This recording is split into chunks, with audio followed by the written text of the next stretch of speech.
What's up, Strongside Nations? This is Mitchell Black. I'm the founder of Strongside. I'm the author of Nutrition Finances. I am going to be looking at a couple screens throughout this. We're streaming on multiple platforms, so I apologize about that. But I am going to give you a great topic today, all right? I'm going to blow your freaking mind. I'm going to answer all your questions that everybody's told you is just too complicated. Can we turn off that fan? Can you hit that red? Yeah, just hit the red thing back there. Okay, so I'm going to answer all your questions. I'm going to blow up everything that you thought was either impossible or, whatever. Look, today I'm going to talk to you about stress and sleep. Boom. Dude, that's what everybody wants to talk about. Everybody wants to talk about stress and sleep because you're probably freaking stressed out all the time and you're probably not sleeping. And look, I talk about this a lot in my book, Nutrition Finances, that I'm not here, these videos, this book, whatever, Strongside is not here to vomit 300 pages of information on you. We're not here to vomit some type of molecular biology on you. Look, I get that. We could talk about it if you want. I'm not saying that I don't know it. I'm just saying you're not interested in that. Come on, you just want the answers, right? Do you really want me to tell you about biochemically how hormones respond? And no, dude, you just want, how do I fix the problem? And what we're here to talk about is how to give you the solution to your problem. All human beings should be able to take care of themselves. And we don't. We don't know how. Are you uneducated or do you have the wrong information? More than likely, you just have the wrong information. And that's what we're trying to do. We're trying to close the gap on that. We're trying to empower you to give you everything you would need to live the way you want, look the way you want, feel the way you want, not just I'm strung out, bro, and I can't sleep, and I'm just eating and drinking everything, and I'm miserable. Dude, you don't want that, right? Look, we're going to give you the answers, and we're going to break this thing down. Okay, look, stress and sleep. Why are we talking about stress and sleep? So let's look at it first. Everything that you have is on loan. Everything you have is on loan. And what that means is if you want to lose weight, dude, that's not your decision. That's your body's decision. Is your body going to let you lose weight? Your brain understands that you're watching this video right now, Facebook, Instagram, YouTube, wherever you're watching it. Your brain understands that. Your body has no idea. Your body's just going through different processes and trying to adapt to those processes. And if you're stressing that thing out and you're not sleeping, you're not going to get a loan. You're not going to improve your credit score. All that's covered in my book. I'm going to put the link to it below as well. But stress and sleep. Okay, let's look at that. Number one, a lot of people say I'm overtraining. I'm exercising too hard or too much. Are you? Or are you undersleeping and undereating? You might be overtraining, but you might be overtraining based on the volume of sleep and nutrition that you're having, all right? So let's talk about it. What does this even mean? What does stress and sleep even do? Okay, so you have your brain, right? I'm the worst artist ever, by the way. I am not related to Picasso. So we're just gonna draw a little oval, and we're gonna say that's your brain, all right? So here's what has to happen. In your brain, there's this thing called melatonin, which you may have heard about before. You take a melatonin supplement, maybe you heard, whatever. So the brain, it looks different, right? There's this thing called a pineal gland in your brain, and that's where the melatonin gets produced from, all right? And it gets sent out to the body. That's all you need to know. This thing needs to be healed in order for it to regulate melatonin production.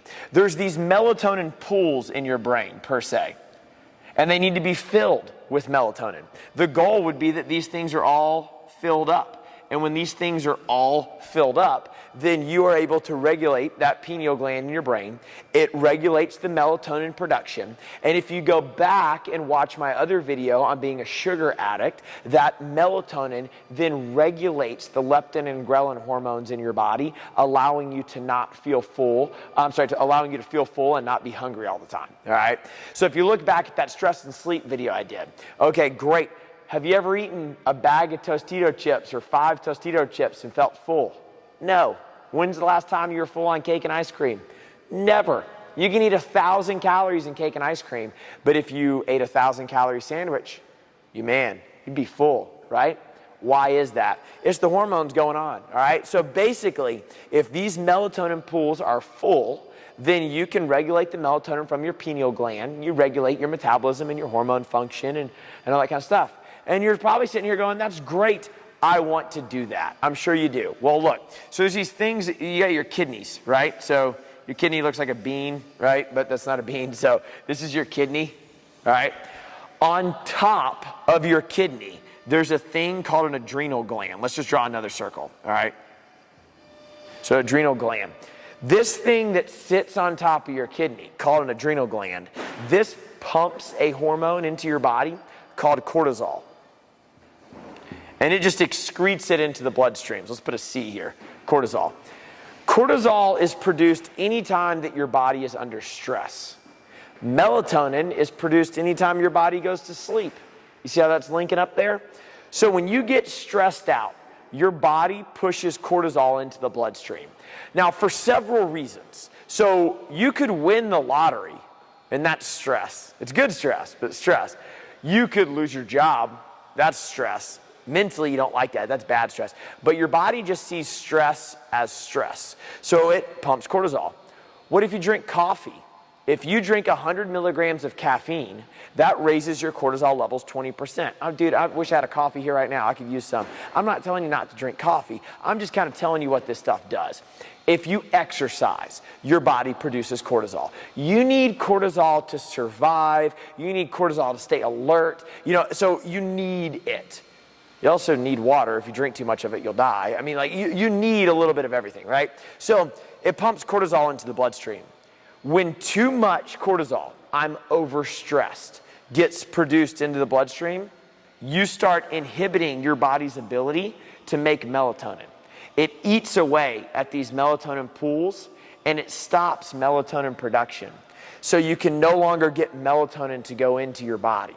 So you start sleeping like crap. A lot of people wake up between 1 and 3 a.m. to go to the bathroom. Typically, it's not that you have to wake up to go to the bathroom. Typically, what has to happen is your cortisol levels are so high or you're getting a blood sugar drop, your body wakes up from a stress signal, and it just says, I'm going to have to basically stress pee, and wakes you up and tells you to go pee because your cortisol levels are so high. Your body runs on this thing called a circadian rhythm. Your circadian rhythm is your body's internal alarm clock. And it's basically the light system and how your hormones function.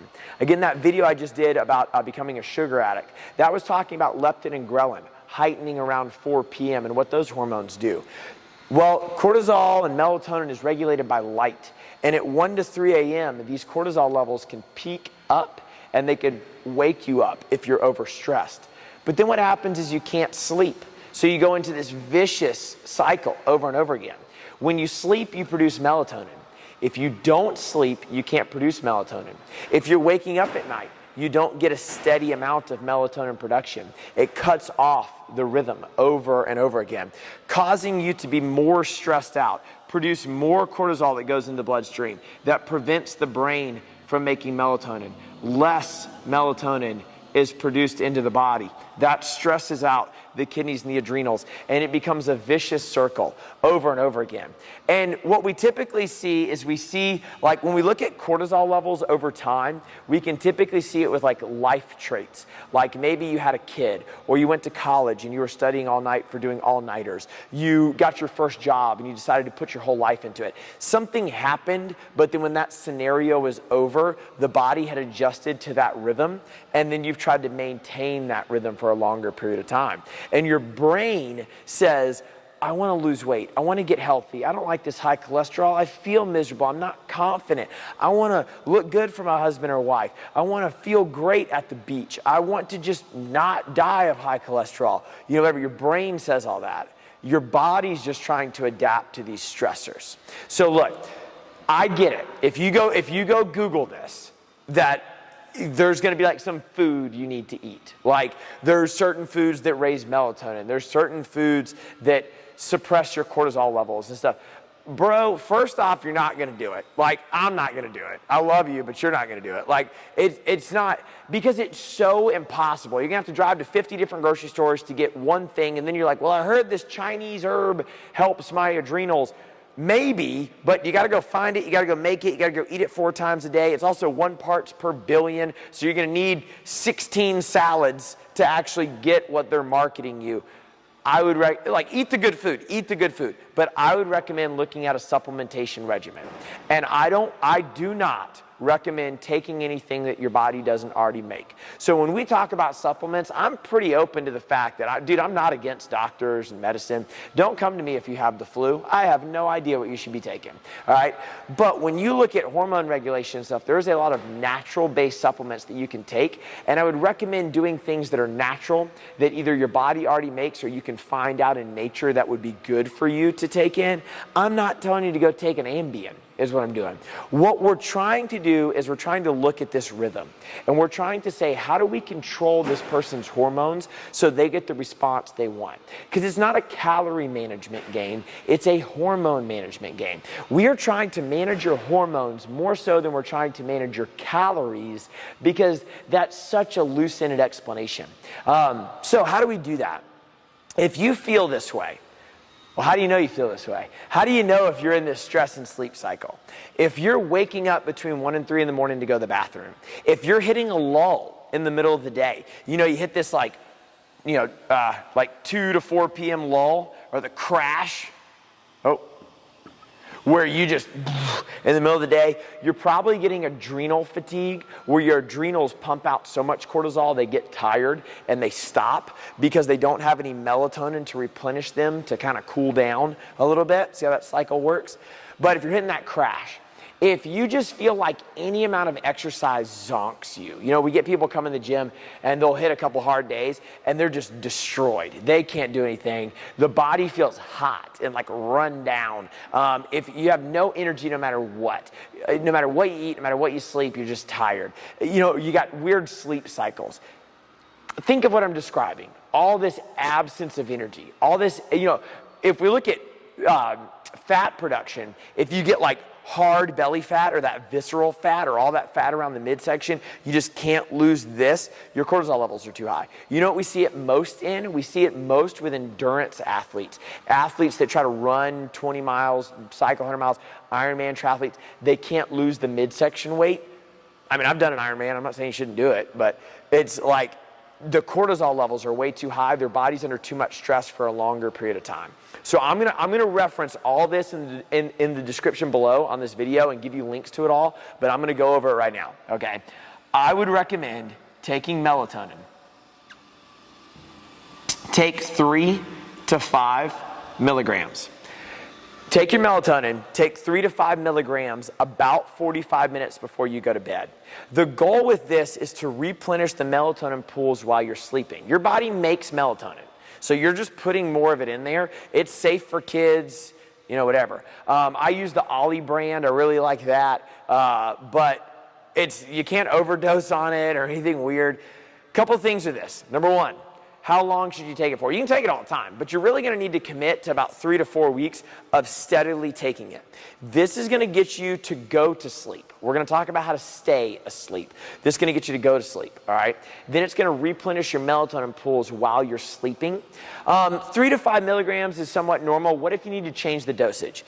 If you wake up and you really remember your dreams, you wake up and you were in Narnia or like you were on the Titanic, just something crazy, right? You actually need to take more. You weren't deep enough in sleep. You weren't in REM sleep, which is restless eye movement. You weren't deep enough. You were in like a higher stage of sleeping, and we need to get you deeper in sleep. So we probably need to take a little bit more. It should literally be go to sleep, wake up.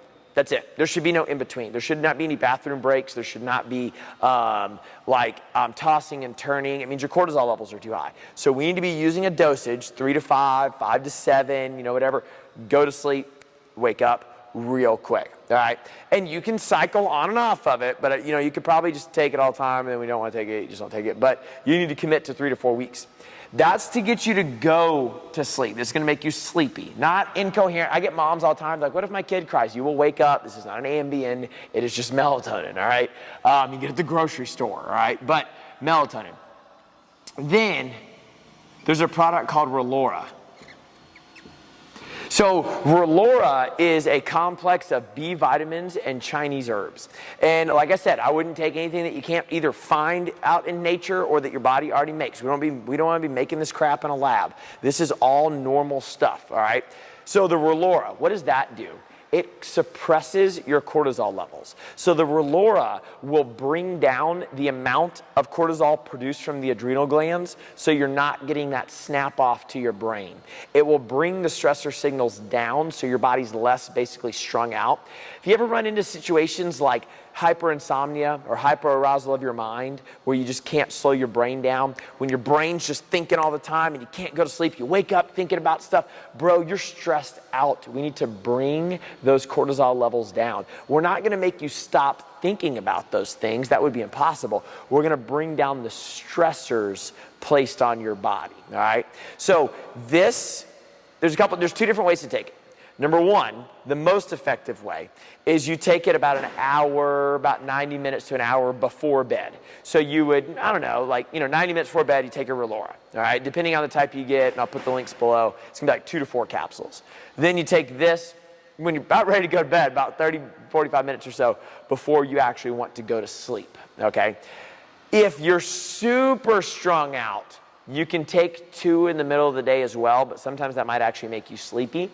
I would say take the Relora 60 to 90 minutes before bed, and then the melatonin 30 to 45 minutes before. There are 2 other supplements. 5-HTP.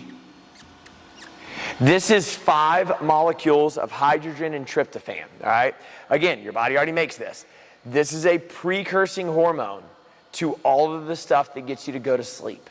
All your anti-stressors, all your growth hormones. You need this. Take this with this at the same time. This is going to get you to calm down. It's going to get the adrenals to stop pumping out so much cortisol, and they will get you to stay asleep throughout the night. All right? So this is probably all you need. Done. I'm going to talk about one more supplement, but this is probably all you need. A little sleep package here. We'll call it the Strongside sleep package. But this is going to get you to stay asleep. This is going to get you to go to sleep. You take the melatonin 30, 45 minutes before bed, 3 to 5 milligrams. This is going to get your brain to start healing all the melatonin pools inside of it, be able to pump melatonin out to the rest of the body, be able to go down to the kidneys and heal the adrenal glands. The Relora and the 5-HTP will lower the cortisol production from the adrenal glands, allowing the brain to not get so many stress signals, the insomnia to go down, for you to sleep better, so you can recover better. It's all about recovery. The more you can recover, the harder you can work, the better you can sleep, the more energy you'll have, the life you'll want to live, right? There is one other supplement, and it's called AdrenoMend. Again, all this is in the description below. I also can't write. As much as I can't draw, I can't write. So that's AdrenoMend. Look into that. So look at the link that I said will be below and read about it and see if that fits you. I don't think everybody needs to take that. That would be somebody that's really, really suffering here. If you make it all day long and you're feeling good about life, you just struggle to go to sleep and stay asleep, and you notice that it's really, you're dragging in the morning, you need 8 cups of coffee to get going because you have no cortisol and melatonin and your body's just out of freaking whack, then this might help you out, okay? But if you're crashing in the middle of the day, you have no energy long term, you might be in a chronic state of adrenal fatigue where these things just don't want to pump out any more cortisol, and you would look at this AdrenoMend, and it has 1 to 2 times per day that you can take it. But this little Strongside sleep package up here, that will kind of get you to go to sleep and stay asleep. The last thing I want to do is reference everything I talked about in the beginning of the video, that all of this is on loan. Everything I talk about in my book, like all your weight loss, all your health is on loan. It will be repossessed if you don't preserve it and plan for your future. Things will pop up. The inability to lose weight, getting sick, a disease. When your body is under stress because it can't recoup from recovery, you're in trouble. That's why people take steroids. People take steroids not so they can get big and strong, it's so they can recover and come into the gym and work every day to get big and strong. Steroids don't make you jacked. Steroids will make you fat if you don't work out. What steroids do is give you the ultimate recovery. I'm not saying these are steroids. What I'm saying is that you want to put all of your work into recovery. How much am I recovering from training? Or maybe you don't work out. Maybe you don't work out at all. You just want to live healthy. You got to recover from the day. You need sleep. You need to lower the amount of stress on your body. And I'm not going to sit up here and try to be some like hippie, like I said in the beginning, where I'm not going to tell you all these things that are just impossible to do. I'm not going to tell you to zen yourself. Maybe that works for you. Maybe it works for you and you love it. But I am going to tell you what's happening to your body. So whatever you believe, whatever you want to do, whether you're vegan, pescatarian, whatever, whether you do yoga, don't do yoga, whether you drink coffee, don't drink coffee, dude, I don't care. You can go eat all the vegetables you want. Your hormone's still going to be jacked up. And if you balance them, this should take about 6-9 months to really regulate and really fix. If you balance them, you will set your endocrine system at a steady state. And that's what this Strongside channel is all about. Are you uneducated or do you have the wrong information? And more than likely, with the way this industry is, you have the wrong information. I want to bring you the right information. I want to show you how this is all done and everything that you would need to reach your goals, balancing your stress and sleep, all right? So thanks for watching. I hope you check this stuff out, and go watch that other video, The Sugar Addiction, all right?